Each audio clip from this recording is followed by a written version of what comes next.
안녕하세요.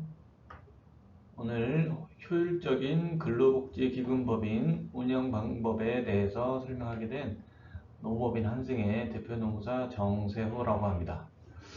저는 현재 서울지방노동위원회 조정담당 공익위원으로 재직 중에 있고, 그 다음에 근로복지공단 서울북부 질병판정위원회 질병판정위원회 판정위원으로 지금 현직에 있습니다. 그리고 한국노총 서울지역본부 현재 법률지원센터 자문위원으로 지금 근무하고 있습니다. 제가 오늘 가져온 주제가 효율적인 근로복지기금 운영 방법인데요. 근로복지기금 법인 한번 들어보신 분도 계시고 안 들어본 분도 계시고 하실 텐데, 근로복지기금에 대해서 간단하게 설명하고 제가 오늘 강의 한번 들어가 보도록 하겠습니다. 근로복지기금이 뭐냐면은 어떤 우리 회사에서 근로자 복지를 위해서 기금, 돈을 모아서 법인을 하나 만드는 거예요. 그래서 이 법인은 근로자 복지를 위해서만 일을 합니다. 그래서 돈을 버는 것도 아니고 순수하게 우리 모 회사에 돈을 받거나 아니면 외부 기관에 돈을 받아서 순수하게 근로자 복지를 위해서만 돈을 쓰는 곳입니다. 그러니까 돈을 버는 것이 아니고 돈만 쓰니까, 그리고 그 돈이 쓰는 것이 근로자에게만 들어가기 때문에 어떻게 보면 모든 회사에서 이런 것들을 하나 가지고 있으면 근로자들의 복지, 그 다음에 근로자들의 실수령액, 근로자들의 자산 증대, 이런 게 큰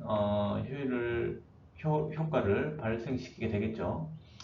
그러면 이런 좋은 일을 하기 때문에 나라에서도 주는 혜택이 여러 가지가 있습니다. 그래서 그런 혜택들이 어떤 것들이 있는지 한번 알아보고, 그 다음에 근로복지기금 법인의 설립은 또 어떻게 하고, 운영은 또 어떻게 하고, 그 다음에 어디에다 돈을 어떻게 쓰고, 그 다음에 그 일을 하는 기관들은 또 어떤 것들이 있는지 하나하나 살펴보면서 최대한 근로자들에게 많은 돈이 갈 수 있는 방법은 또 어떻게 방법이 있을까? 한번 세금 혜택 같은 것도 한번 알아보고요. 네, 그렇게 하나하나 짚어드리면서 오늘 이 시간 한번 시작을 해보도록 하겠습니다.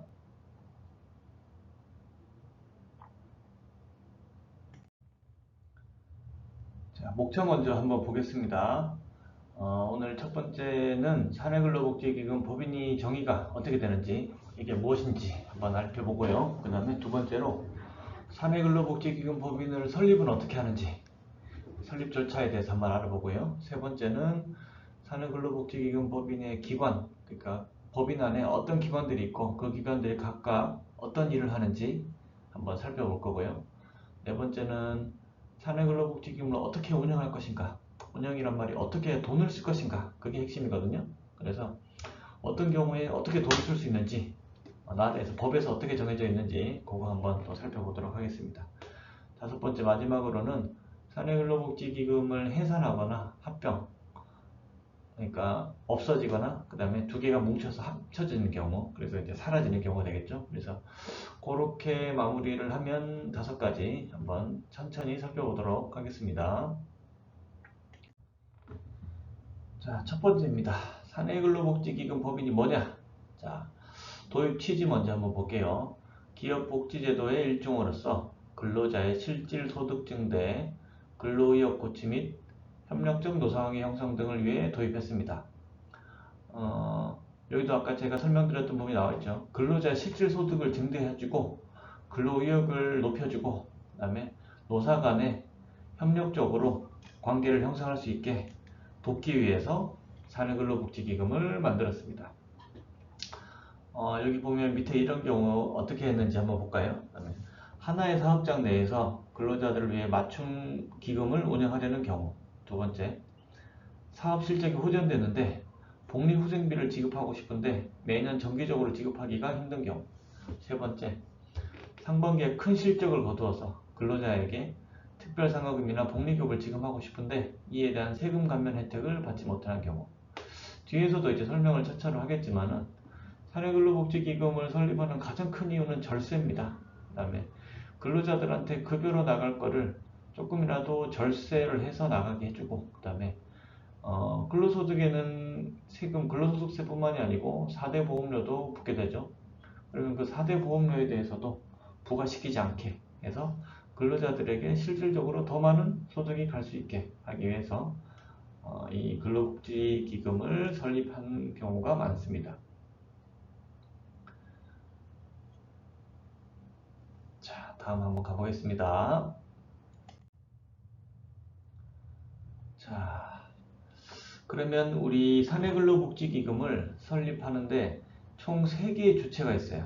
먼저 기업, 여기서 말하는 기업은 이제 모기업이 될 거고, 모기업은 보통 이제 기금법인에다가 그 기금을 출연을 하겠죠. 이제 돈을 내겠죠.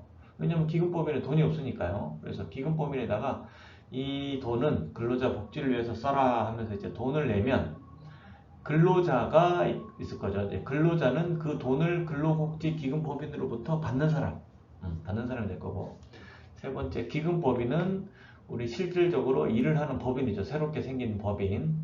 자, 그럼 그 법인들은 세 개, 기업, 근로자, 기금법인 3명의 주체가 이제 행동하게 됩니다. 먼저 그러면 기업부터, 기업은 어떻게 되는지 한번 볼게요.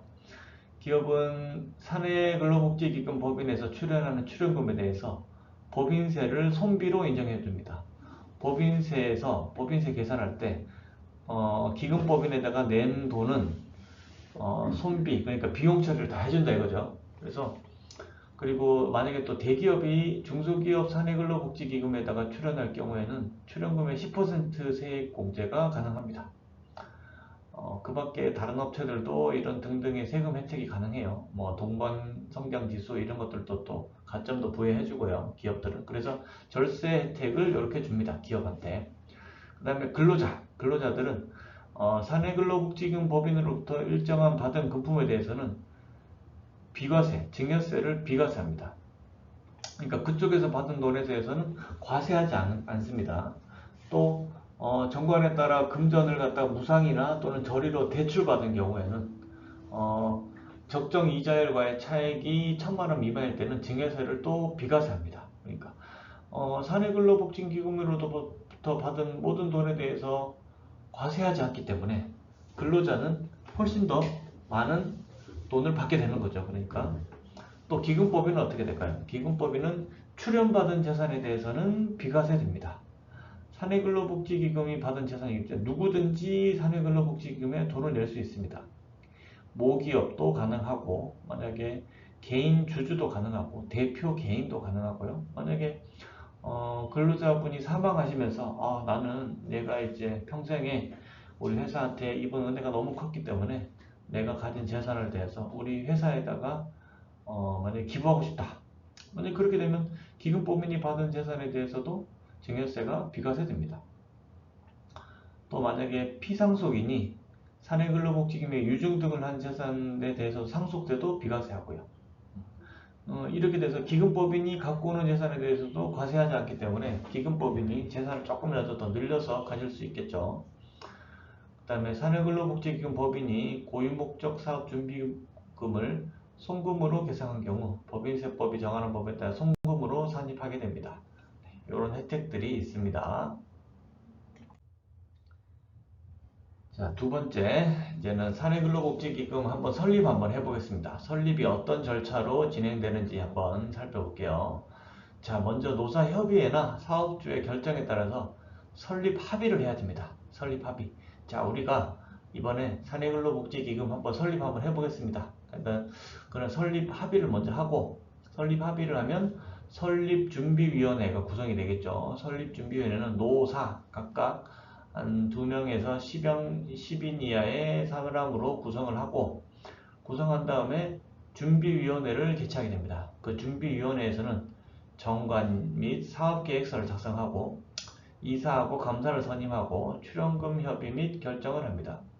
여기서 정관하고 사업계획서를 작성해가지고 이거는 노동부에다가 신고해야 되거든요. 노동부에 신고하면 노동부에서 20일 이내에 인가신청서를 교부하게 됩니다.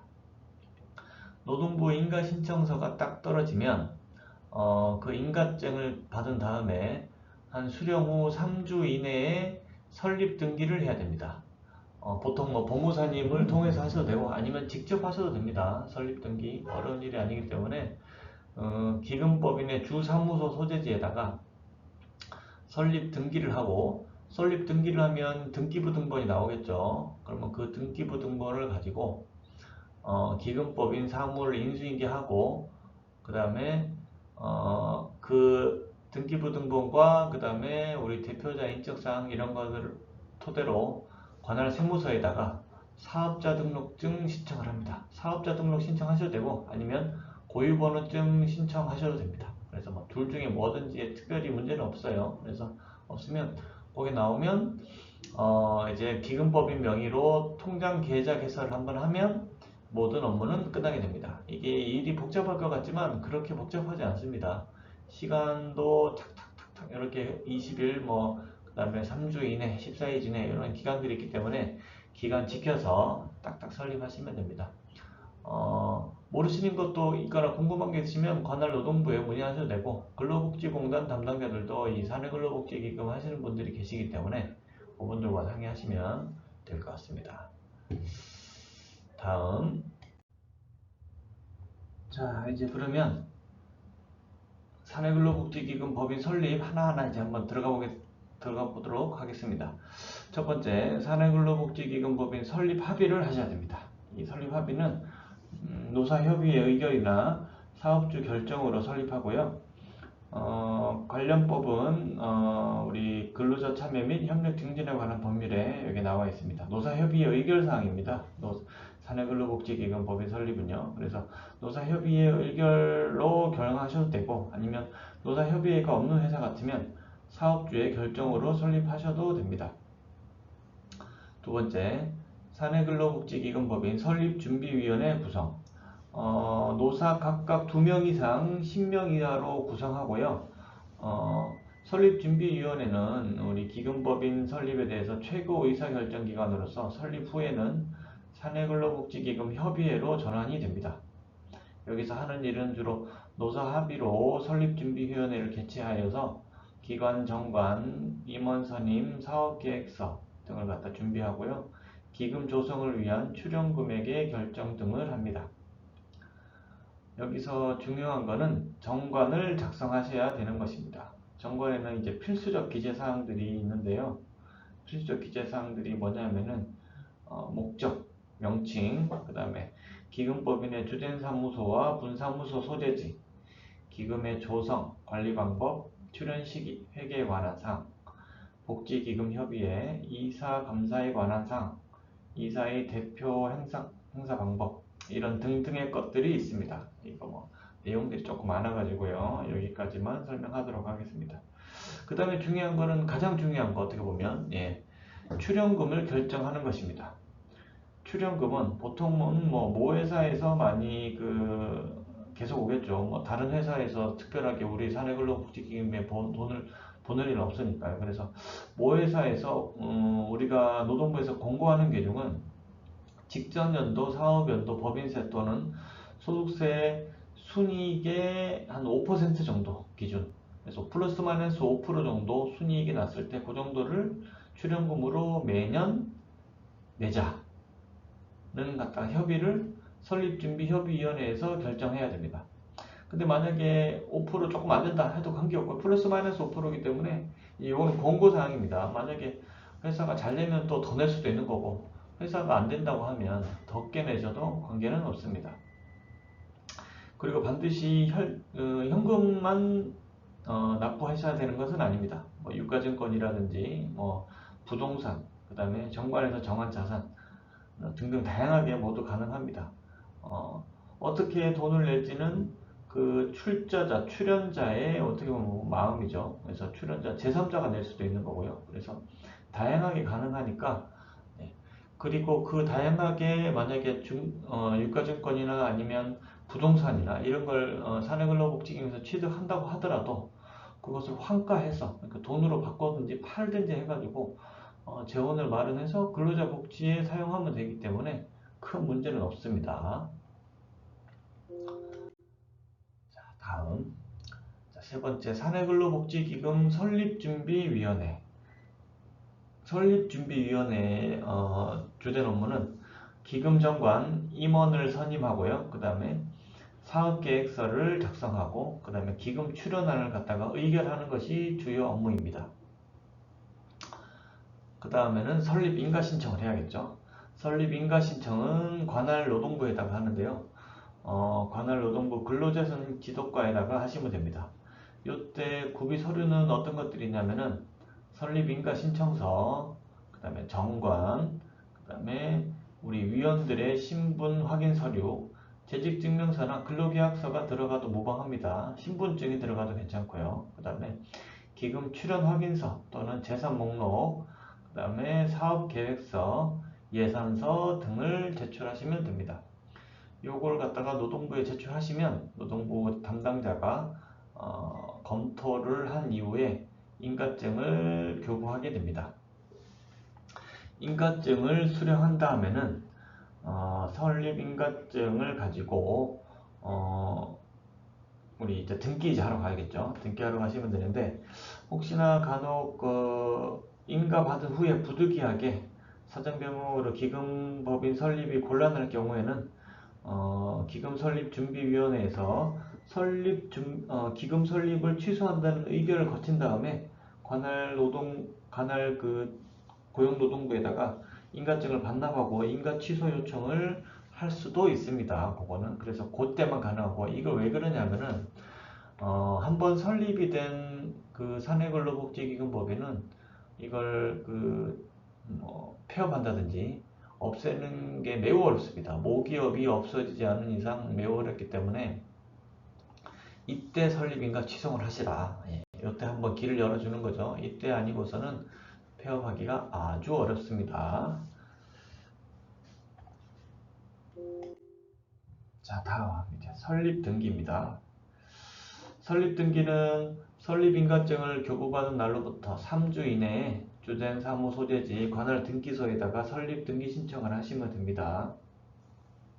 보통은 우리 여러 가지 법인 중에서 그 법인 종류 중에 기타 분류할 수 없는 특수법인으로 등기하시면 됩니다. 만약에 기간 내에 등기를 하지 않으면은 1차로 10일의 기간을 주어서 등기를 촉구하고, 만약에 이에도 응하지 않으면은 인가 자체가 취소됩니다. 등기할 내용은 어떤 것들이 있냐면은 우리 목적, 명칭, 주된 사무소와 분사무소 소재지, 기본재산 총액, 이사의 성명과 주소, 대표권의 사항, 대표권에 관한 사항, 이런 것들을 등기하시면 됩니다.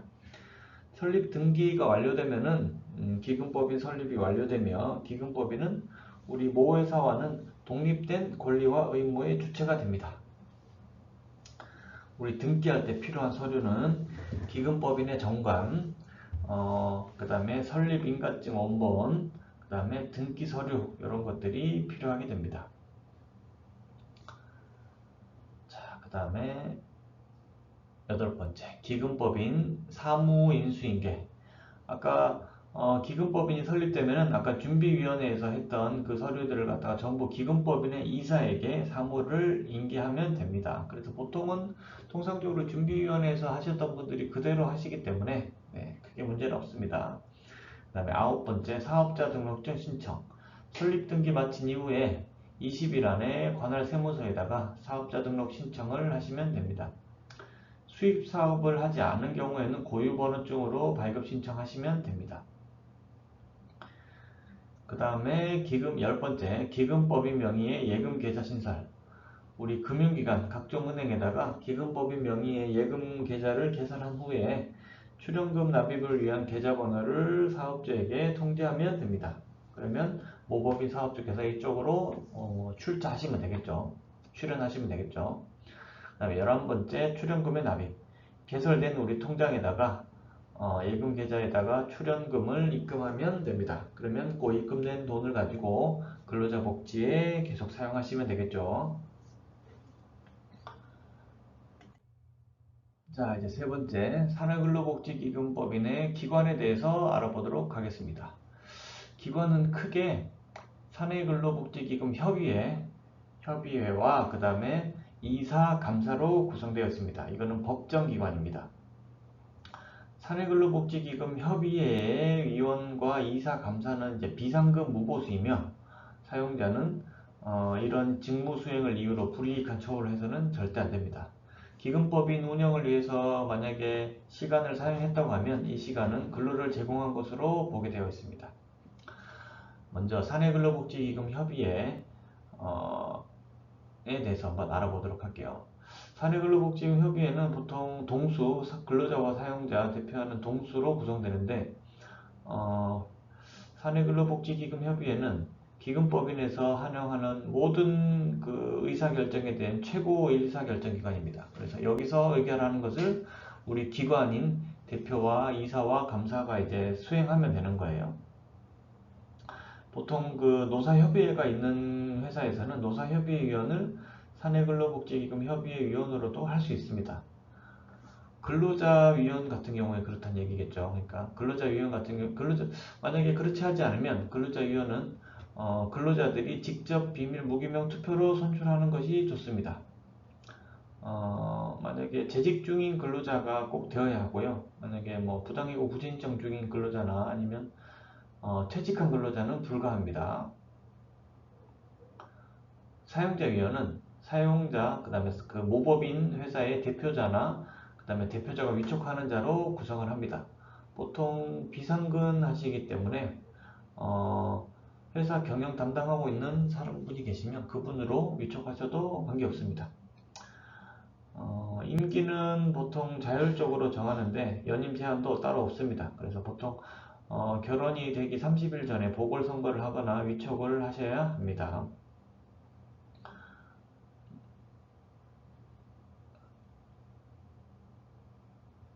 그 다음에 이사하고 감사 한번 알아볼게요.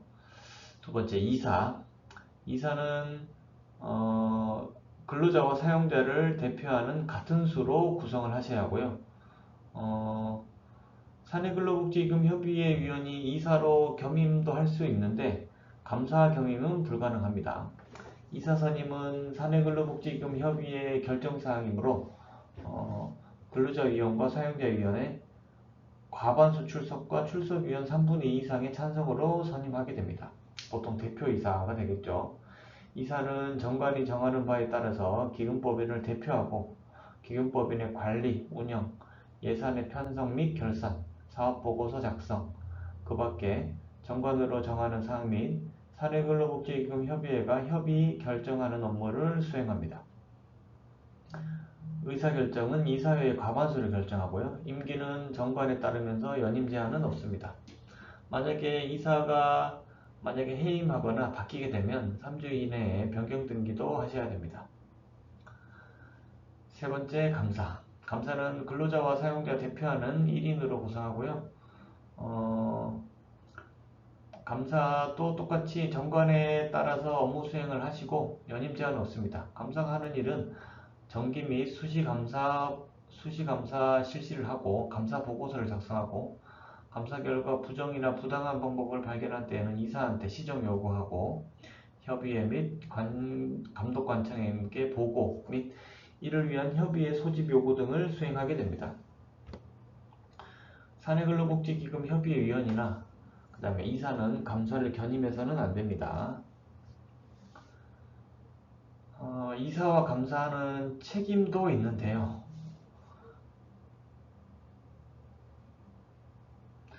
기금법인 이사 같은 경우에는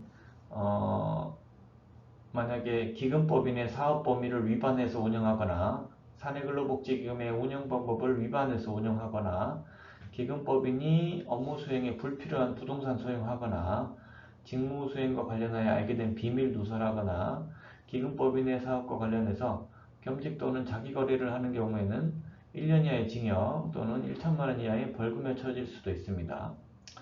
기금법인 감사가 직무수행과 관련하여 알게 된 비밀 누설하거나 기금법인의 사업과 관련하여 겸직 또는 자기 거래를 하는 경우에도 1년 이하의 징역 또는 1천만 원 이하의 벌금에 처해질 수 있습니다. 이런 부분 조심해서 운영하셔야 됩니다. 자, 이제 오늘의 핵심 사내근로복지기금 운영에 대해서 한번 알아보도록 하겠습니다.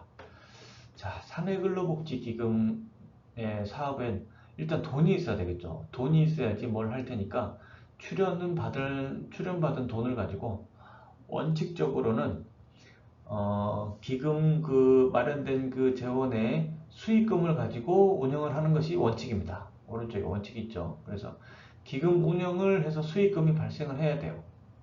기본 재산을 그러니까 건드리면 안 되는 거죠. 그리고 예외적인 상황에 한해서만 기본 재산을 건드릴 수 있습니다. 수익금을 그래서 운용을 잘해야 되는데, 운용을 하는 방법에 대해서는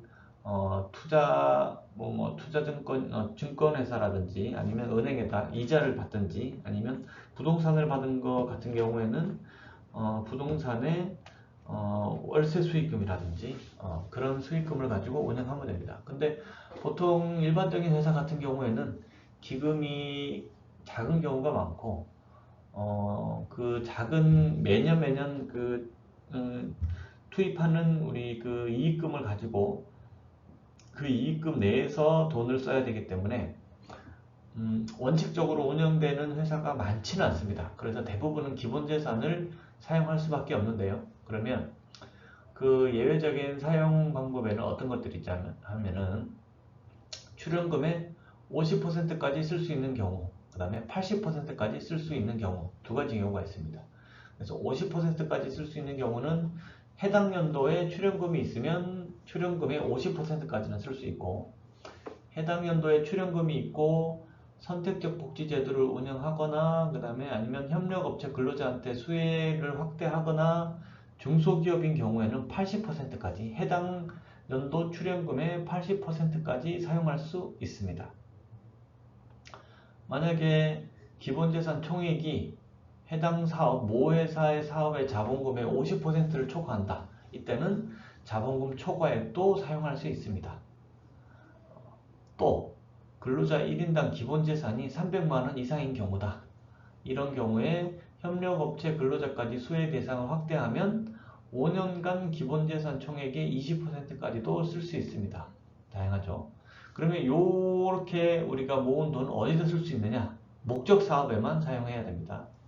기본재산은 제한 없이 쓸 수 있는데, 기본재산 같은 경우에는 주택을 신축, 구입, 임차하는 경우, 근로자들의 생활 안정을 위해서 정관에서 정할 때는 대부 사업으로 사용할 수는 있습니다. 대부 사업이기 때문에 이자도 발생하겠죠. 이자 발생한 거는 당연히 수익금으로 처리하시면 됩니다. 그래서 목적 사업 그 외에는 기본 재산을 쓰지 못하고 수익금을 가지고 하되 아니면 매년 출연금의 50%, 80%까지 쓸 수 있는 부분은 해당 연도 출연금에 한해서만 사용할 수 있습니다. 그래서 그 돈 어디서 쓸 수 있느냐? 주택구입 자금 보조 등 근로자 재산 형성을 위한 지원, 장학금, 재난구호금 등의 지급 등의 근로자 생활 원조, 그 다음에 모성보호 및 일과 가정생활의 양립을 위해 필요한 비용 지원, 이런 것들을 위해서 사용하실 수 있습니다. 뒤에 조금 더 자세하게 제가 설명드리도록 하겠습니다. 자, 네 번째 이제 한번 가도록 하겠습니다. 지금 방법은 크게 한번 봤고요. 이제 세부적으로 한번 들어가 보도록 하겠습니다.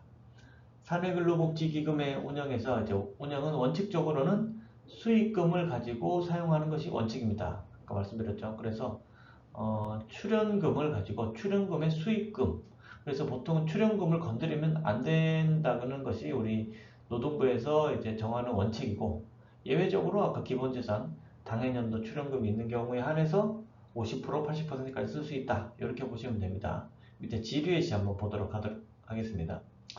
정관 목적 사업에 기술되어 있는 용도 사업을 구체적으로 규정하고 있지 않은 상태에서 시행 가능한지 여부, 만약에 시행 세칙이나 협의 의결 없이 정관에 기술된 목적 사업만을 근거로 용도 사업을 실행할 경우에 법 위반은 아닌지, 정관의 목적 사업에 규정되어 있지 않은 상태에서 가능한지, 만약에 정관에 없다고 하더라도 법령 또는 단체 협약에 따라서 사용자가 근로자에게 행할 의무가 있는 사업이 아니라면 기관 정관의 용도 사업을 정하여 기금의 사업으로 행할 수 있으므로 정관의 지원 범위 등을 정하여 사업을 행할 수 있으며 정관의 시행 근거를 두고 세부 사항을 시행 세칙으로 정할 경우에는 이 세칙은 정관의 부속 서류로 인가를 받아야 효력이 있으므로 정관 변경 등 관할 지방노동관서에 인가 신청을 하시기 바람. 이렇게 나와 있습니다. 그래서 규정하지 않은 상태에서 운영하기는 쉽지 않은데 만약에 법령이나 단체 협약에 정한 바가 있으면 그대로 하고 만약에 그게 정한 바가 없으면 반드시 정관에 정하고 그 다음에 정관에 정해있지 않으면 부속 서류로 인가를 받아서 집행하시라. 이제 그런 의미입니다. 자, 이제 목적 사업 하나하나 이제 보도록 하겠습니다. 목적 사업에 허용되는 경우와 허용되지 않는 경우 두 가지로 나눠볼 수 있습니다. 먼저 근로자 주택 구입이나 그 다음에 임차 자금을 보조해주는 목적. 허용되는 경우는 큰 규모는 그러니까 안 되고요. 국민주택, 그러니까 무주택 근로자를 대상으로 국민주택 규모 이하 주택을 우선으로 해주고 그 다음에 그런 게서 가급적이면 직장 주택조합과 연계해서 주택 구입, 임차 자금을 지원 또는 대부해 줄 수 있습니다. 유주택자의 경우에도 지원을 할 수 있는데 정관에 엄격하게 정하여야 합니다. 허용되지 않는 경우는 전 직원에게 일괄적으로 일률적으로 주택 구입과 임대 자금의 명목으로 금품을 지급할 때는 이거는 허용되지 않습니다. 전 직원에게는 무주택자 우선으로 하면 가능하겠죠. 자, 두 번째, 저소득 근로자의 생활 안정 자금을 대부하는 목적입니다. 저소득 근로자의 생활 안정 자금은 소정 자격 요건을 갖춘 정관에서 먼저 정해놔야겠죠. 갖춘 저소득 근로자의 신청을 받아서 생활 안정 자금을 대부, 그러니까 빌려줄 수 있습니다. 만약에 근로복지기금 지원사업의 지원금으로 복지사업 하는 경우에는 대부사업은 허용되지 않습니다. 허용되지 않는 경우에 또 하나 보면 전 직원을 대상으로 생활안정자금 명목으로 자금을 대부했다. 이것도 허용되지 않겠죠. 전 직원. 세 번째, 장학금을 지급해주거나 대부해 줄 수 있습니다.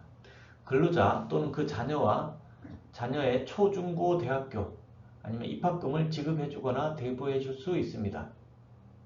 두 번째, 만약에 허용되지 않는 경우는 직원이 아닌 다른 불우이웃들에게 장학금을 지급할 때는 허용되지 않고요. 꼭 초중고 대학교만 가능한 건 아니고 애들 학원 이런 것들도 가능합니다. 선택적 복지제도에서 지급해 줄 수 있습니다. 그 다음에 네 번째, 재난구호금.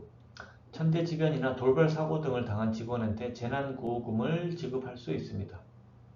전 직원을 대상으로 코로나19 등의 재난극복지원금을 지급할 수 있습니다. 또 허용되지 않는 경우는 회사에서 지급 의무가 있는 재난구호금. 만약에 회사에서 일하다 산재를 다쳤다든지 산재에 당한 근로자에게 손해배상 청구를 해줘야 되는데 손해배상 청구 기금을 내갔다. 이런 경우는 복지가 아니겠죠. 이거는 회사가 법적으로 지급해야 될 의무가 있는 거기 때문에 복지라고는 볼 수가 없습니다. 자, 다음. 자, 다섯 번째, 모성보호 및 일과 가정 양립을 위한 비용 지원. 근로자 지원 프로그램 비용을 지원해 줄 수 있고 직원의 보육료도 지원해 줄 수 있습니다. 여섯 번째, 근로자의 날 행사를 지원할 수 있습니다. 근로자의 날 행사 운영비나 기념품을 지원할 수 있습니다. 여섯 번째, 체육 문화활동의 지원도 가능합니다. 연극, 영화, 공연, 스포츠 게임 관람료, 그 다음에 문화상품권, 스포츠 레저 장비 구입을 가능하고요. 헬스클럽, 수영장, 테니스장, 체육시설 이용료 지원 가능합니다. 그래서 사내 동호회, 체육행사 활동에 대해서도 경비 지원 가능합니다. 지원 안 되는 것은요. 어떤 것들이 있을까요? 전 직원에게 일률적으로 체력 단련비 또는 복리후생비 명목으로 소정의 금품을 지원해서는 안 됩니다. 그 다음에 여덟 번째, 근로자 복지시설에 대한 출자 운영 또는 구입 설치 및 운영, 기숙사, 사내 구판장, 보육시설, 휴양 콘도미니엄, 그 다음에 체육시설 등의 취득을 하거나 운영을 지원할 수 있습니다. 그러니까 우리 근로자들 여름휴가 이용해서 콘도 구입할 수도 있고, 그 다음에 콘도를 구입하지 않더라도 콘도 사용료를 지원할 수도 있습니다. 사내 휴게실, 자판기, 구내식당 운영을 지원할 수도 있고요. 그 다음에 사택 운영할 수도 있습니다. 허용되지 않는 경우는 일반 아파트를 구입해서 기숙사로 활용하거나 사원주택을 하거나 아니면 일반인을 대상으로 하는 사내 구판장, 자판기, 구내식당을 운영할 때는 지원해서는 안 됩니다. 자, 이거 한번 볼까요? 그 다음에 기타, 그 다음에 나머지는 어떤 것들이 있을까? 가능한 경우 먼저 한번 보도록 하겠습니다. 근로자의 직장 새마을금고 출자금 지원 가능하고요. 직장인 단체보험 가입 지원할 수 있습니다. 경조비 지원할 수 있고, 자녀 학원비, 근로자 자신의 학원비, 그 다음에 근로자 사기 진작을 위한 국내외 시찰비, 근로자 및 가족의 의료비, 건강진단비, 휴양 콘도미엄 사용료, 그 다음에 회사 창립 기념일, 기념품 지급, 명절 선물 상품권 지급할 수 있고요. 전 사원이 가입하고 있는 근로자 개인연금 지원 가능하고요. 직원의 생일, 결혼기념일, 기념품, 상품권 또는 축하금도 지급 가능합니다. 노조 창립기념일, 기념품 지원도 가능합니다. 안 되는 것, 이거 중요하거든요. 한번 보겠습니다. 산재보험료, 의료보험료, 국민연금 부담금 등 관계법령에 따른 사용자 부담 지원, 그러니까 4대 보험료의 사업주 부담분을 지원해서는 안 되고요. 업무 수행과 관련된 학원 등의 수강료, 업무 수행과 관련된 학원입니다. 업무 수행 위한 출장비, 그 다음에 통근 버스비, 연수비 이런 거는 지원이 안 되고요. 사업 운영을 위한 사용자의 필요 경비, 이것도 지원이 안 되고요. 자가 운전자만을 위해서 차량 정비금, 보통 이제 그 자가운전 보조금 해서 20만원, 그래서 비과세 혜택을 누리는 것들이 있는데 그런 것도 지원해서는 안 됩니다. 전 직원 일률적으로 차량 유지비 명목으로 소정부품, 이것도 아까 방금 말씀드린 내용이죠. 그 다음에 퇴직금, 그 다음에 퇴직 1호금, 그 다음에 퇴직자에 대한 전별금, 생활안정자금, 결손가정 장애인, 불우이웃 돕기 성금, 이런 것도 지급해서는 안 되고요. 하기 휴가비, 월동비 명목으로 금품 지원해서도 안 됩니다. 우수직원 포상금 이런 것도 안 되고요. 그 다음에 전 직원 일률적으로 지급하는 상조 예적금 가입 이런 것도 안 되고, 근로자 내일채용 공제, 그 다음에 청년 내일채용 공제, 근로자 청년 재직자 내일채용 공제 이런 지원도 해서는 안 됩니다. 그 다음에 근로조건과 관련해서 근로자 업무 수행과 관련돼 지급하는 직원 격려금, 포상금, 그 다음에 직원이 업무 수행 중 발생시킨 사고에 대한 민형사 피해 보상금과 과태료 이런 것도 지원해서는 안 됩니다. 이런 것들은 혹시나 잘못되면 증여로 봐주지 않게 되고, 증여로 봐주지 않으면 근로자나 사용자에 대한 이 급여로 판단될 수 있기 때문에 그렇게 돼버리면 과세도 되고 4대 보험료도 부과되는 효과가 발생합니다. 이런 위험을 떨기 위해서는 반드시 허용되는 경우에 한해서만 지급을 해야 할 것 같습니다. 자, 이제 운영 가능한 경우 우리 50% 한번 보도록 하겠습니다. 아까 또 말씀을 드렸었죠. 사내근로복지기금 운영은 원칙이 기금 운영을 통한 수익금을 발생시켜서 그 수익금을 지급을 하는 것이 원칙이지만, 예외적으로 당해 출연금의 50%까지 사용하는 경우도 있습니다. 50%까지 사용하는 경우는 어떤 경우가 있냐면은 체크리스트 여기 나와 있네요. 한번 보도록 할게요. 사업주가 해당 회계연도에 출연한 금액이 있습니까? 네. 그 다음에 하고자 하는 사업이 근로복지기금 제62조 제1항의 사업에 해당하나요? 이거는 그러니까 선택적 복지제도를 얘기하는 겁니다. 선택적 복지제도를 사용하고 계시나요? 네. 사내근로복지기금 협의회 정관에 기본재산 사용에 대한 조항이 있나요? 정관에 당연히 있어야겠죠. 네. 사내근로복지기금 협의회의 당해년도 출연금 50% 사용에 대한 결의가 있나요? 네, 결의가 있어야 되겠죠. 결의가 있으면 50%까지 당해년도 출연금 50%까지 사용이 가능합니다. 중소기업 같은 경우에는 뭐 50%, 이따 얘기하지만 80%까지 거의 대부분 아마 사용하시게 되실 겁니다. 그런데 이 요건들을 거치지 않으면 사용에 문제가 있기 때문에 꼭 잘 갖추어 주시기 바라겠습니다. 자, 이제 80%입니다. 당해 출연도, 그러니까 기본재산 전체를 사용하는 게 아니고 당해년도, 올해 같으면 2024년도에 만약에 해당 연도에 출연금을 했으면 그 해당 연도 출연금의 80%까지 사용한 경우, 가능한 경우 어떤 경우가 있냐면은 사업주가 당해 해당 연도에 출연한 금액이 있습니까? 네, 출연 당연히 해야겠죠. 출연도 하고, 그 다음에 하고자 하는 사업이 근로복지기본법 제62조 제2항에 해당하나요? 62조 2항은 아까 말씀드렸듯이 선택적 복지제도입니다. 선택적 복지제도를 운영하고 계시나요? 네. 그 다음에 사내근로복지기금 협의회 정관에 기본재산 사용에 대한 조항이 있나요? 기본재산 사용에 대한 조항이 정관에 규정되어 있어야 합니다. 네. 사내복지기금 협의회에 당해년도 출연금 80% 사용에 대한 결의가 있었나요? 결의도 당연히 필요합니다. 네. 이 모두를 충족한다면 해당 연도, 당해년도 출연금의 80%까지 사용이 가능합니다. 이 요건들 한 번씩 다시 체크해 보시고 결의까지 꼭 해두셔야지 80%가 가능하니까요. 꼭 체크해 주시기 바랍니다. 자, 이제는 80%가 아니고 기본재산, 원래 가지고 있던 기본재산 초과액 사용이 가능한 경우, 기본재산이 초과해서 어떤 경우에 사용할 수 있을지 한번 볼까요? 사업주의 사업이 자본금이 존재하나요? 네, 자본금이 존재하겠죠. 기본재산 총액이 해당 사업의 자본금의 100분의 50을 초과하나요? 그러니까 모회사 자본금의 100분의 50을 초과한다는 얘기죠. 그러니까 모회사 자본금이 등기되는데 만약에 1억이다. 1억인데 우리 사내근로복지기금 기본재산의 총액을 따져봤더니 5천만 원이 넘어갔어요. 그러면 초과하는 분에 대해서는 사용할 수 있다. 이제 이 부분이거든요. 그래서 모회사 자본금의 50%를 초과하나요? 네. 사용하고자 하는 금액이 기본재산 초과액의 범위 내인가요? 네. 그 다음에 하고자 하는 사업이 근로복지기금의 목적사업에 해당하나요? 네. 사내근로복지기금 협의회 쟁관에 기본재산 사용에 대한 조항이 있나요? 네.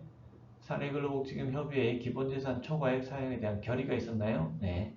이런 걸 모두 충족하면 기본재산 초과액을 사용할 수도 있습니다.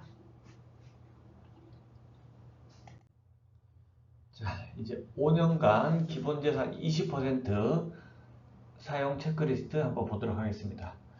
5년간 기본재산 20% 사용하는 경우는 이 판단 시점은 직전 회계년도 말 기준입니다. 직전 회계년도 말 기준으로 해서 1인당 300만원이 넘어갔는지 안 넘어갔는지 그걸 체크해 봐야 되거든요. 그래서 직전 회계년도 기준 근로자 1인당 기본재산이 300만원 이상인 경우로서 기금사업에 사용하는 금액 중에서 고용노동부령으로 정하는 금액 이상을 직접 도급받은 업체 소속 근로자 및 해당 사업의 파견 근로자의 복리후생 증진에 사용하는 경우에는 직전 회계년도 기본재산 총액의 100분의 20 범위에서 사내근로복지기금 협의회가 5년마다 정하는 금액을 목적사업에 사용할 수 있습니다. 이 경우에는 해당 사업으로부터 직접 도급받는 근로자의 소속 근로자 및 해당 사업체의 파견 근로자 1명당 수혜 금액이 해당 기금법인이 설립된 사업장 소속 근로자의 1명당 수혜 금액의 25% 이상이 되도록 하셔야 됩니다. 이것을 모두 충족하신다면 기본재산 20%도 사용할 수 있습니다. 그러니까 돈이 적립이 많이 되어 있어야 됩니다. 돈이 많이 적립이 되어 있지 않으면 이것을 사용할 수가 없습니다. 네, 1인당 300만원 이상이니까요. 네, 다음 넘어가도록 하겠습니다. 자, 그러면 이 돈을 누구한테 쓸 수 있는지 한번 보도록 하겠습니다. 자, 재직 중인 근로자는 당연히 가능하고요. 기금의 수혜 대상은 당연히 원칙적으로는 우리 다니고 있는 근로자겠죠. 근데 예외적으로 정관에서 그 가족들까지 수혜 대상을 확대할 수도 있습니다. 사실상 근로자인 임원도 가능하고요. 그 다음에 계약직 근로자, 아르바이트 근로자, 임시직 근로자, 현장직 근로자, 직접 도급 업체 근로자, 파견 근로자, 그 다음에 근로자의 배우자나 가족, 그 다음에 사망한 근로자의 유족 같은 경우는 정관의 규정이 있으면 가능합니다. 그리고 안 되는 부분, 안 되시는 분들은 퇴직 근로자나, 그 다음에 임원도 사실상 근로자인 임원은 가능합니다. 왼쪽에. 그 다음에 직원 친목단체나 사회복지단체, 근로자 아닌 불우이웃, 사내상조회에 재출연이나 기부할 경우에도 가능하지 않고요. 그 다음에 자회사 근로자는 원칙적으로는 안 되는데 자회사가 모회사에 직접 도급업체이거나 파견 근로자인 경우에는 가능합니다. 그 다음에 2, 3차 협력업체 소속 근로자는 되지 않습니다. 만약에 협력업체 근로자한테 지급해주고 싶다 하시면은 새롭게 협력업체 소속 사내근로복지기금을 새롭게 만들고 1차 업체나 우리 그 도급업체에서 그 협력업체의 사내근로복지기금 법인에다가 기금을 출연하시면 됩니다. 네, 출연하는 방향으로 하시는 게 더 좋아 보입니다. 자, 이제 5번째. 자, 사내근로복지기금 법인을 해산하거나 합병하는 것에 대해서 이제 마지막으로 한번 알아보도록 하겠습니다. 해산은 이제 사내근로복지기금이 없어지는 겁니다. 없어지는 경우인데, 없어지는 사유는 원칙적으로는 사내근로복지기금 단독 해산은 불가합니다. 그러니까 단독 해산이 뭐냐면은 모법인은 이제 두고 우리 새끼죠. 우리 사내근로복지기금 법인 단독으로만 없애는 것은 원칙적으로는 할 수 없습니다. 다만 예외적으로 해당 이제 모기업이 폐업한 경우에 모기업이 폐업하면 따라서 사내근로복지기금도 폐업을 할 수는 있습니다. 세 번째로 기금법인이 분할 또는 합병으로 인한 해산, 그러니까 모기업이 만약에 합병된다든지 모기업이 분할됐다든지 그런 경우에 한해서 해산되고, 그러니까 분할된 경우에는 해산이라고 실질적으로 볼 수 없죠. 두 개로 이제 쪼개지는 거니까요. 또 합병이라는 경우도 어떤 회사가 두 개가 합쳐지는 경우니까 기존 사내근로복지기금이 존속한다고 어떻게 보면 봐야 됩니다. 그래서 그러니까 원칙적으로 단독 해산이 불가하고 가능한 해산 경우는 해당 회사의 사업이 폐지되는 경우로 인해서 없어지는 경우, 이것밖에는 할 수가 없습니다. 노동부에서도 인가 취소를 받아주지도 않을 거예요. 세무적으로 폐업이 됐다 하더라도 이거는 나중에 문제가 생길 수 있으니까 꼭 주의하셔야 됩니다. 그렇기 때문에 한번 설립한 사내근로복지기금은 없앨 수 없다. 회사가 폐업되지 않은 이상 없앨 수 없다. 이렇게 생각하셔야 됩니다. 이런 경우가 있어요. 사내근로복지기금법의 해산 사유가 아닌데 정관의 해산 사유를 정해놨어요. 이런 정관의 해산 사유에 따라 해산할 수 있습니까?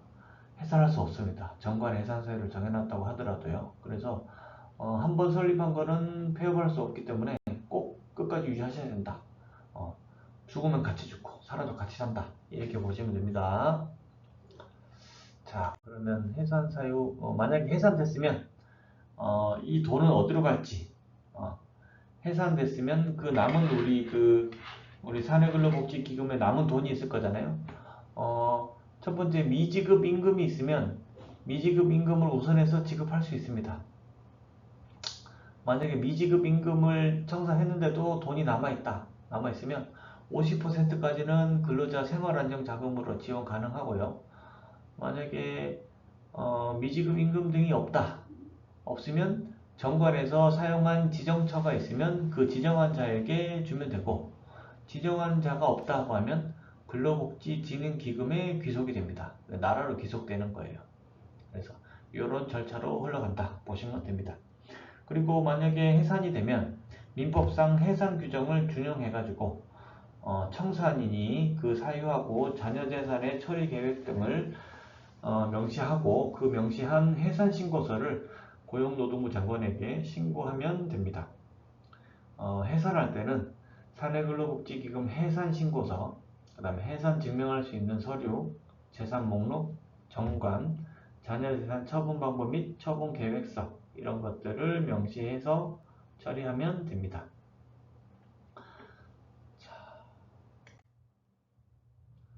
만약에 기금법인이 설치되어 있는 A, B 두 법인이 두 사업이 합병돼서 C가 신설되었어요. 신설 합병된 경우는 합병이라고 볼 수 있겠죠. 그러면 A 기금법인을 해산하고 또 B 기금법인도 해산하고 각각 해산한 다음에 C 사업의 기금법인으로 신설하면 됩니다.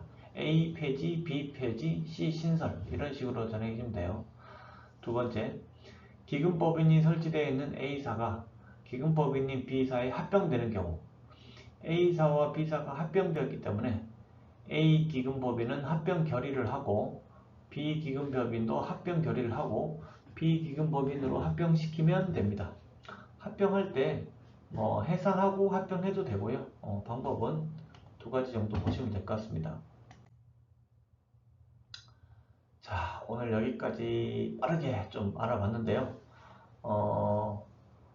사내근로복지기금은 보통 회사에서 운영을 많이 하신 거고 근로자분들은 그 혜택만을 누리게 되고 우리 노조원들 분들도 마찬가지겠죠. 혜택만을 누리게 되실 건데 혜택은 분명히 있습니다. 앞전에 말씀드렸듯이 비과세 혜택들이 다양하게 있기 때문에 그 혜택을 누리자면 회사에 강력하게 요구를 또 해야겠죠. 노사협의회가 있은 우리 회사 같은 경우는 노사협의회 위원들께 말씀하시고 노사위원회에서 협의해서 의결로서 사내근로복지기금 설립도 가능하기 때문에 지금 한번 설립하셔서 비과세 혜택도 누려보시고 우리 이익금에 대해서도 근로자분들과 회사와 동등하게 나눌 수 있는 그런 문화가 조성되었으면 좋겠습니다. 네, 오늘 강의는 여기까지 하도록 하겠습니다. 궁금한 사항이 있으시면 저희 사무소 위치와 전화번호, 그다음에 제 이름 여기 이메일까지 남겨뒀으니까요. 언제든지 편안하게 문의 주시고 더 궁금한 사항이 있으면 저한테 개별적으로 또 연락 주시면 제가 상담해 드리도록 하겠습니다. 네, 오늘 수고 많으셨습니다. 감사합니다.